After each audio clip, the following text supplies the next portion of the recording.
बहुत अच्छा बजट नहीं कह सकता। जो उम्मीद हमें थी उसमें निराशा देश के किसान जवान और हमारे राजस्थान को लगी, जैसी हमेशा लगती है। राजस्थान सरकार के 3-3 4-4 मंत्री भी 4-4 5-5 अब तो मंत्री राजस्थान सरकार के देश के अंदर है। दुर्भाग्य है कि राजस्थान को बजट के अंदर आशा का रूप नहीं मिला। देश के जवान किसान को भी बजट में ज़्यादा नहीं मिला जो उम्मीद देश के तमाम वर्गों को। राजस्थान का भी बजट आने वाला है, क्या उम्मीद है? वो तो आएगा जब बताते हैं। पहले तो क्या हनुमान कर जी, सकते हैं, जो भजनलाल जी तो उम्मीद ही कर सकते हैं। हनुमान जी, सरकार ने जो 12 लाख की छूट देकर जो एक बनाया है, उसकी आड़ में आपको ऐसा नहीं लगता कि महंगाई को गौण कर दिया इन लोगों ने? महंगाई का जो मुद्दा बना हुआ है। महंगाई को गौण कर दिया। अभी ये 12 लाख का भी इश्यू, चूंकि दिल्ली का चुनाव है ना, इसलिए किया हुआ, ताकि हाथों हाथ असर पड़ जाए। महंगाई 2-3 यथावत दिन है। लोग याद रखते हैं, इतना ही रखते हैं हमारे देश में, ज़्यादा याद नहीं रखते। महंगाई को लेकर कुछ नहीं है।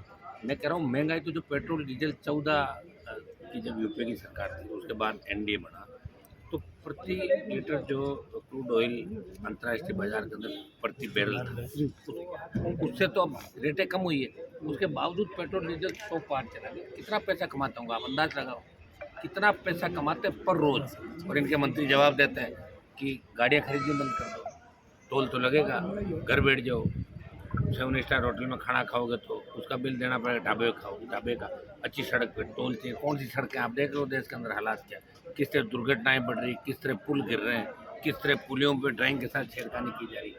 तो सारा अव्यवस्थित चल रहा है। लेकिन जो इंडिया अलायंस से हमें उम्मीद है ना, इंडिया अलायंस के अंदर भी कांग्रेस पार्टी को जो देश के अंदर जिस तरह इंडिया अलायंस को एक साथ लेके चलना चाहिए, तो कांग्रेस भी उसके अंदर सफल नज़र नहीं आ रही मुझे। मजबूत विपक्ष के अंदर कांग्रेस सबसे बड़ा दल है, लेकिन जिन मुद्दों को साथ बैठ के डिस्कस करके उठाना चाहिए, जिन मुद्दों को लेकर लड़ना चाहिए, उसमें अभी आपस में सामंजस्य इंडिया अलायंस के अंदर भी ज़्यादा अच्छा है। तो दिल्ली चुनाव में इंडिया गठबंधन का क्या भविष्य देखते हैं? इंडिया गठबंधन का हम तो केजरीवाल के साथ दिल्ली चुनाव में, जैसे बंगाल की सीएम, यूपी सपा पार्टी, मेरी पार्टी आरएलपी, और ऐसे कम से कम 1 दर्जन से ज़्यादा दल होंगे जो ये चाह रहे हैं कि आप पार्टी दिल्ली में। जैसे कांग्रेस अलग लड़ रही है, कांग्रेस दिल्ली में तो बीजेपी की बी टीम का काम कर रही है कि एक बार बीजेपी जीत जाए और आप बाहर निकले। ये कांग्रेस का दिल्ली में काम रहा। जैसे राजस्थान के उपचुनाव के अंदर कांग्रेस पार्टी ने कांग्रेस की सुपारी ली, कांग्रेस के नेताओं ने सिर्फ जेल जाने से बचने के लिए, तो करीब करीब उपचुनाव जमानत जब्त करा दी कांग्रेस की। उसी तरह का काम कांग्रेस दिल्ली चुनाव के अंदर बीजेपी से मिलकर। बेनीवाल साहब, प्रयागराज में जो मौनी मसूदी घटनाक्रम हुआ है उस पर आप क्या कहना चाहेंगे? देखिए, प्रयागराज की घटना दुर्भाग्यपूर्ण है। कुंभ जो वर्ल्ड लेवल का, जिस तरह कुंभ का प्रचार प्रसार किया गया, लेकिन जिस तरह की व्यवस्था वहाँ थी, जो बजट दिया गया, बजट से कुछ भी खर्च नहीं किया। अगर वो बजट को ढंग से खर्च करते सारा कुछ होता तो निश्चित रूप से सुरक्षा के पुख्ता प्रबंध किए जाते। वो जगह छोटी है ना, उस जगह पर आप करोड़ों लोगों को ला रहे हो, तो फिर किस तरह आप करोगे? टेंट भी वहाँ लगेंगे, साधु भी आएंगे, अखाड़े भी आएंगे। जो व्यवस्था करनी थी, किस तरह लोग आएंगे और जिस तरह लोग वहाँ रुक गए, तो कहीं न कहीं योगी सरकार की बड़ी असफलता है। जिस तरह बाबाओं के बयान आ रहे, कुंभ की घटना छोटी घटना नहीं है। निश्चित रूप से पूरे देश को इस बात का दुख हुआ है, और कुंभ की घटना को लेकर लोकसभा भी चिंतित है, देश चिंतित है। इस घटना में जो कार्रवाई लोगों पर करनी चाहिए थी, मैं तो कह रहा हूँ इस घटना के जो भी दोषी है वो जेलों के पीछे होने चाहिए। यहाँ हिंदुस्तान के अंदर लोगों की जान की कीमत नहीं। 3 दिन याद रखते हैं लोग, कोविड में कितने मरे, भूल गए लोग वापस। लोगों को भूलने की आदत है हिंदुस्तान के अंदर। जो अंग्रेज राज करके जो उनके साथ सेल्फी खिंचाने किससे दौड़ते हैं लोग, अपने बताओ, सेल्फी ले लो। अंग्रेज भूल जाते हैं इन लोगों ने और राज किया था, तो भूलने की आदत है। और कुंभ की घटना को विपक्ष भी जिस तरह विरोध करे, वैसा नज़र मुझे नहीं आ रहा कि विपक्ष इस घटना की जितनी निंदा की जाए कि इसमें जो भी दोषी अधिकारी, नेता, वीआईपी मूवमेंट जो भी है, उनके खिलाफ भी कार्रवाई होनी चाहिए, लेकिन नहीं हो रही कार्रवाई। दुर्भाग्यपूर्ण। इस मामले को लोकसभा के अंदर उठाएंगे हम। केंद्र के अंदर राजस्थान के जो मंत्री हैं 3-4, इस बजट से क्या लगता है उनकी तो परफॉर्मेंस रही है वहाँ पे? आपको क्या, राजस्थान का तो नाम ही नहीं लिया बजट के अंदर, तो मंत्रियों इससे आप का क्या? अंदाज लगा लो। मुझे क्या पूछ रहे हो, आपको खुद को भी पता लग जाएगा। मैं राष्ट्रीय लोकतांत्रिक पार्टी का सांसद हूँ। मेरी प्रेजेंस आपको हमेशा नजर आएगी लोकसभा में। जो मेरी ड्यूटी हो मैं पूरी करता रहूँगा।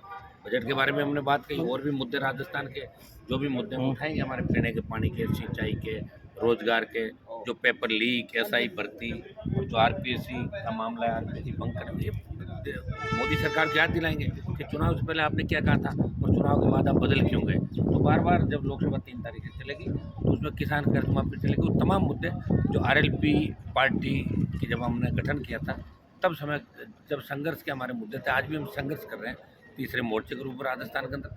दोनों पार्टियां जब मिल जाती, हम ही नज़र आते हर जगह। तो वो हमारी ड्यूटी हम निभाएंगे। राजस्थान का सम्मान देश के अंदर इसी तरह बढ़ाते रहेंगे। धन्यवाद जी। लगातार राजस्थान में क्राइम बढ़ रहा है, साल भर हो गया भजनलाल शर्मा सरकार को, क्या कुछ आरएलपी स्टेप उठाएगी? आरएलपी अब आंदोलन करेगी, बस चालू कर रहे हैं हम लोग जल्दी। पार्लियामेंट के सत्र के दौरान भी तो ऐसा ही भर्ती का प्रमुख रहेगा, ऐसा ही भर्ती के बाद जितनी भी भर्तियों में घोटाले हुए सबकी भी हम करेंगे। उनका भी एक बार भर्तियाँ रद्द की जाए।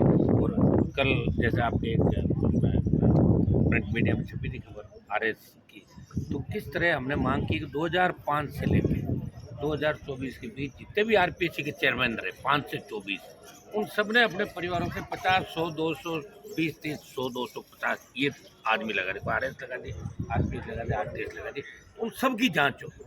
और जांच कैसे हो आप बताओ? मान लो कहीं जांच में सब तो नार्को कराओ ना, 2-3 का पटक के नार्को कराओगे तो अपना आप बता देगा मैंने ये कॉपी बदली, मेरी बेटी की बदली बेटी। सरकार चाहे तो सब कुछ करा सकती है, नहीं चाहे तो पर्दा डाल सकती है। कांग्रेस के भ्रष्टाचार पे भारतीय जनता पार्टी ने 1 साल में पर्दा डाल रखा है राजस्थान के अंदर। इनको पता है कि यहाँ के लोग भूल जाते हैं, एक बार बीजेपी को वोट देंगे, एक बार कांग्रेस, जैसे दोनों पार्टियां मिलकर और क्षेत्रीय पार्टियों को खत्म करने के लिए दोनों पार्टियों ने कई बार हाथ मिला लिए और आगे भी मिलाएगी राजस्थान के अंदर। तो हम तमाम वो काम करेंगे जो राजस्थान का युवा, किसान और जो राजस्थान के डेवलपमेंट के लिए आवश्यक हो, तमाम मुद्दों के लिए हम केंद्र में भी लड़ेंगे और स्टेट में आरएलपी अपराध के खिलाफ और बच्चों का भविष्य सुरक्षित रहे, दोबारा पेपर लीक की घटनाएं नहीं हो, कड़े कानून बने महिला अत्याचार, दलित अत्याचार इनके खिलाफ। तो इसके लिए हम लगातार प्रयास जारी रहते हैं। ठीक है।